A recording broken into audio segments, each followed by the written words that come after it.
Ootko monitoria vailla? Ootko harkinnut OLED-monitoria, mutta syystä tai toisesta et ole vielä halunnut ostaa? Vuosi 2024 sattuu olemaan hyvä sulle, koska nyt markkinoille on tullut useampi OLED-monitori ja mä haluan käydä yhden niistä läpi, joka mua kiinnostaa suuresti.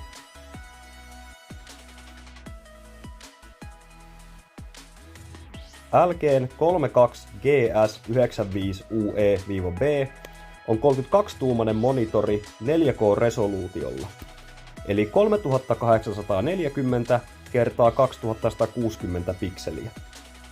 Tämän monitorin pikselitiheys on 140 ppi, eli 140 pikseliä per tuuma. Monitori on siis toisin sanottuna todella tarkka tällä suurella pikselitiheydellä kohtuu pienessä näytössä. Tämä on litteä monitori ilman kaarevuutta tavallisella 16/9 kuvasuhteella. Tämä monitori käyttää LG Displayn White OLED-paneelia. Tähän White OLEDiin niin pikselin rakenteeseen on tehtykin muutoksia vuonna 2024 tehden siitä sopivamman tietokonekäyttöön.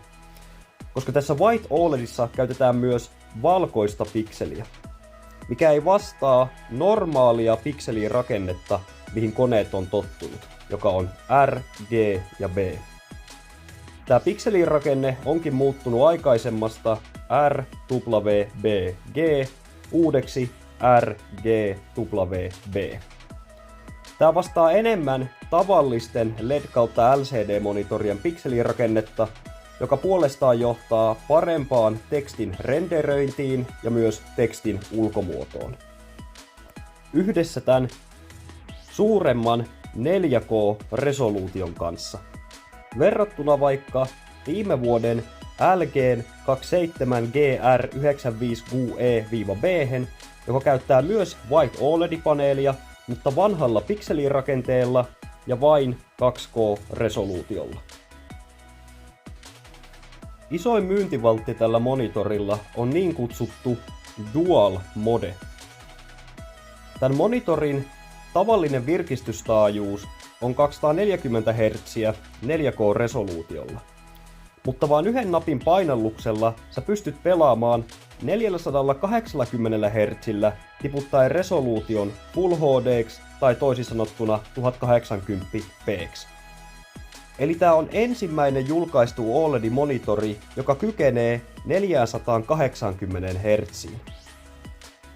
Mikä tässä monitorissa on sitten parempaa, koska meillä on olemassa LED kautta LCD-monitoreita, jotka kykenee myös 480 Hz. OLEDissa on lähestulkoon välitön pikselin vasteaika. Tämä tarkoittaa sitä, että monitorissa ei tarvi olla erikseen mitään overdrive-asetuksia eri virkistystaajuuksille, vaan OLEDien pikselien vasteaika on lähestulkoon sama 60 Hz ja vaikka 120 Hz. Ainut rajoittava asia näytöissä, myös OLEDeissa, on niin kutsuttu MPRT, jolla mitataan kuinka pitkään yksi kuva pysyy ruudulla.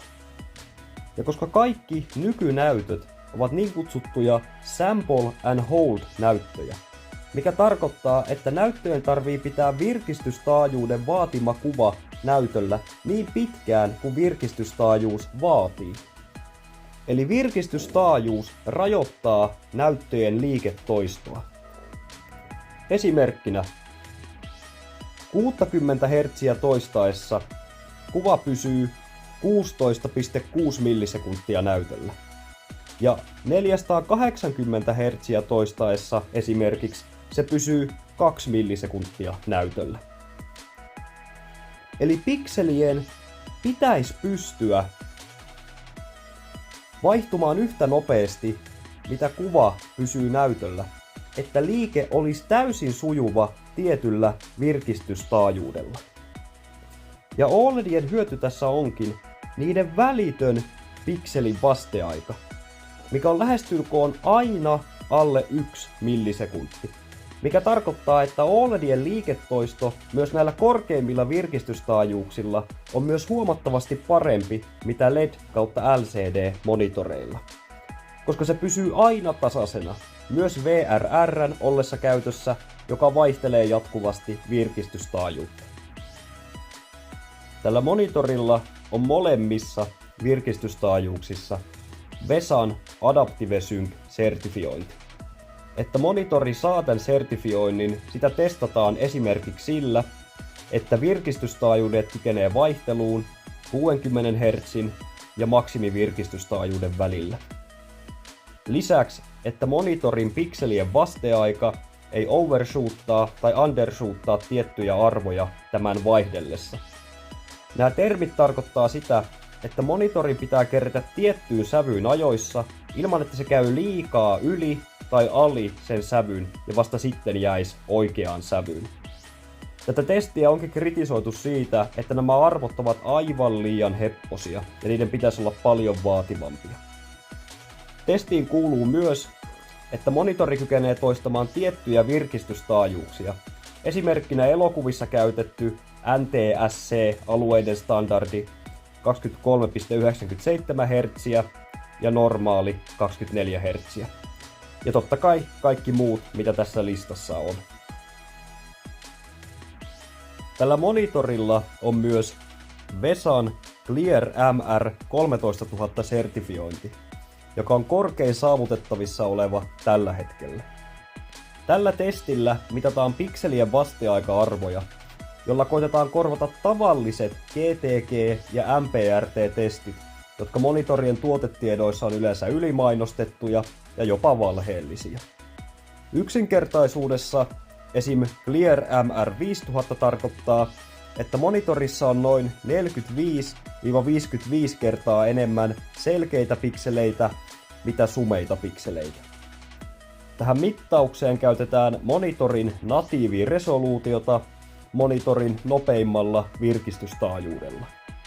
Tämä taulukko, mikä on tässä annettu, kertoo meille tästä testistä, että monitorin pitää pitää tietty luminanssi testin aikana, pikselien vasteajat ei saa yliampua eikä aliampua tiettyjä arvoja, eikä monitori saa käyttää mitään taustavalaisun vilkuttamistekniikoita tai mustia ruutuja välissä vähentääkseen MPRT:tä monitorissa.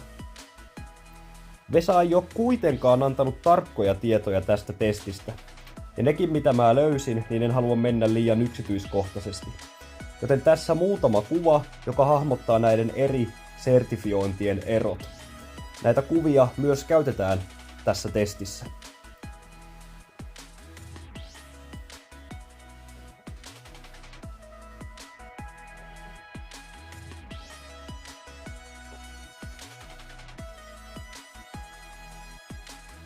Kiitos LG Displayn uuden Meta Plus-paneelin. Tämä monitori kykenee 1300 nitin kirkkauteen 1,5% ikkunalla ja 275 nitin kirkkauteen koko näytöllä. Tämä on huomattava parannus esim. LG:n 27-tuumaisesta 2K OLEDista, jonka mä mainitsin alussa, joka kykeni vain noin 200 nitin kirkkauteen koko näytöllä ainoastaan SDR-tilassa ja vain 650 nitin kirkkauteen parhaimmillaan HDR-tilassa. Kertauksena vielä, Meta-paneelissa jokaisen pikselin päällä on pieniä linssejä, jotka ohjaa valoa näyttöön. Tämä valo normaalisti heijastuisi eri kerroksista paneelia takaisinpäin ilman näitä linssejä. Meta Plus-paneelissa näiden linssien muotoja on optimoitu, että ne ohjaa valoa vielä tehokkaammin näytölle. Tässä Meta Plus-paneelissa on myös Meta Multibooster ja Detail Enhancer-teknologia, jotka molemmat tulee itsessään tämän paneelin mukana. Meta Multiboosterissa koitetaan pitää kirkkaat kohteet näkyvissä, että värit ei haihtuisi. Ja Detail Enhancerissa hyödyntämällä pikselöintiä koitetaan tehdä tämä sama asia myös erillisille kohteille, että ne olisi nähtävissä sekä tummissa että kirkkaissa kohtauksissa. Mä käyn tän MetaPlus-teknologian tarkemmin eri videolla läpi, minkä on suunnitellut, kun käyn LG:n 2024 televisiot samalla läpi. Mutta yksinkertaistettuna näillä Metamulti-boosterilla ja Detail Enhancerilla havitellaan paremmin saturoituja värejä, parempaa värien toistoa ja koitetaan estää tämän valkoisen pikselin aiheuttamaa värien haihtumista. Väreistä puheen ollen, tämä monitori kykeneekin toistamaan noin 98,5 DCI-P-väreistä. Ja sillä on myös VESA Display HDR True Black 400 sertifiointi, joka vaatii vähintään 400 nitin kirkkauden ja täydellisen mustan toiston pikselihimmennyksen avulla. Tämä vaan todistaa tämän monitorin olevan OLED. Vielä viimeisenä väriin liittyen, tämä monitori on natiivisti 10-bittinen.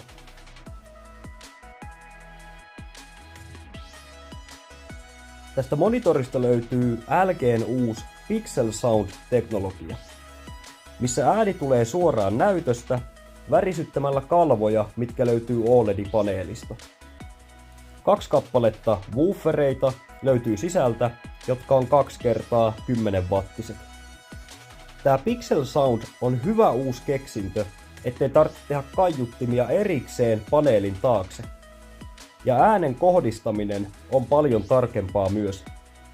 Tässä monitorissa onkin yllättävän hyvä äänentoisto, mutta älä odota, että esimerkiksi matalat taajuudet toistuisi kauhealla boomilla. Varsinkin koska subwooferia ei löydy näin ohuesta paneelista. Tää Pixel Sound-teknologia tukee myös DTS-X virtuaaliääntä 7.1-kanavaiseen asti.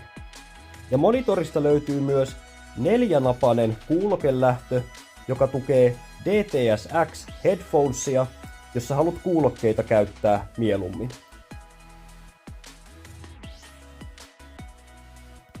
Monitorista löytyy kaikki säätömahdollisuudet näytön liikuttamiselle, niin kuin kallistaminen, korkeuden säätäminen ja monitorin kääntäminen.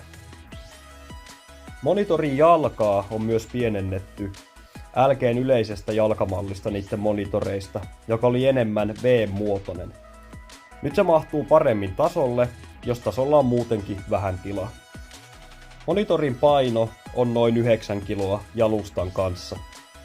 Monitori on tehty pääasiallisesti muovista, joka ei ole kuitenkaan halvan tuntusta. Tämä monitori on myös pikkasen paksumpi, mitä LG mainostaa sen olevan ja mitä normaalit OLEDit on. Jos jotakin kiinnostaa monitorin ohuus tai miltä se näyttää sivusta katsottuna. Monitorin takaa löytyy myös LG:n Hexagon nimellä oleva valaistus, niille jotka tykkää näistä valoista monitorissa.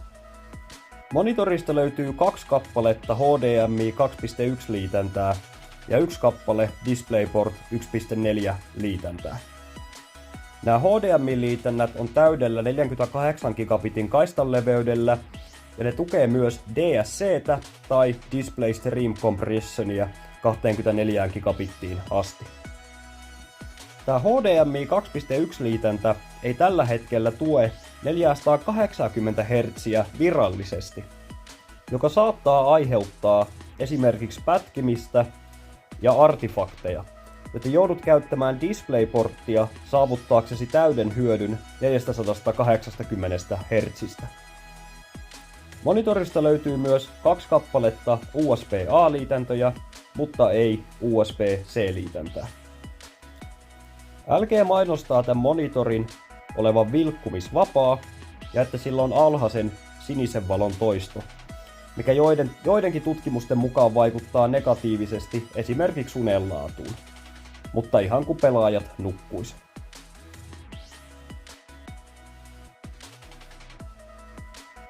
LG-monitorista löytyy myös suojamekanismeja OLED-paneelille, niin kuin OLED Screen Move, joka siirtää kuvaa näytölläsi hieman ajoittain, ettei staattiset elementit pysy samassa kohdassa jatkuvasti, ja rasitus jakautuu pikseleiden kesken.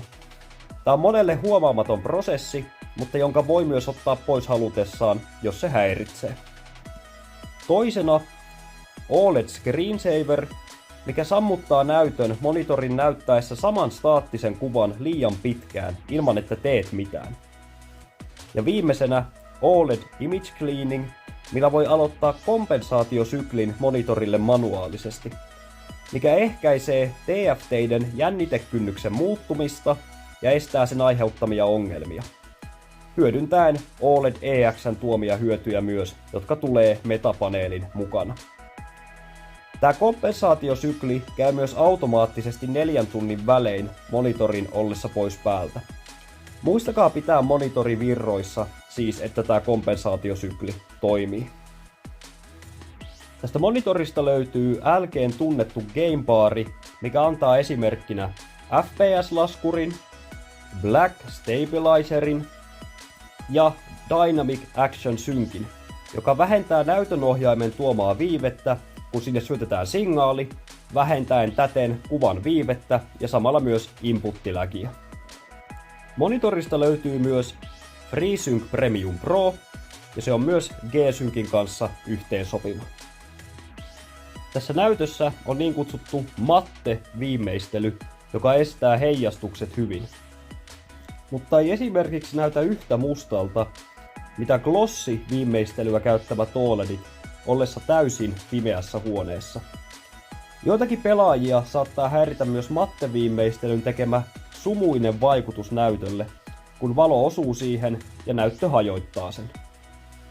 Jos pelaat 480 Hz, voit myös pelata 27 tai 24-tuumaisilla kuvakoilla, jos 32 tuntuu liian isolta Full HD-resoluution kanssa.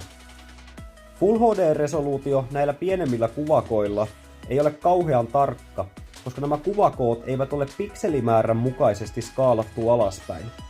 Mutta tämä ei varmastikaan ole ongelma, koska ideana on pelata 480 Hz pienemmällä ruudulla, mihin on helpompi keskittyä. Ja kuva on yleisesti aina tarkemman näköinen, kun se on pienempi, koska emme näe erillisiä pikseleitä niin helposti. Monitorin hinta Suomessa tulee olemaan noin 1600 € ja se julkaistaan kesällä Suomeen. White OLEDien 4K-resoluutiolla ollessa vaan 42-tuumaisena toisena vaihtoehtona on tätä monitoria helppo suositella. Asus'elta on myös tulossa samaa paneelia käyttävä malli, joka hyödyntää myös dual-modea. Ja toinen 27-tuumainen malli 2K-resoluutiolla ja natiivilla 480 Hz virkistystaajuudella, joka myös käyttää LG Displayn White OLED-paneelia.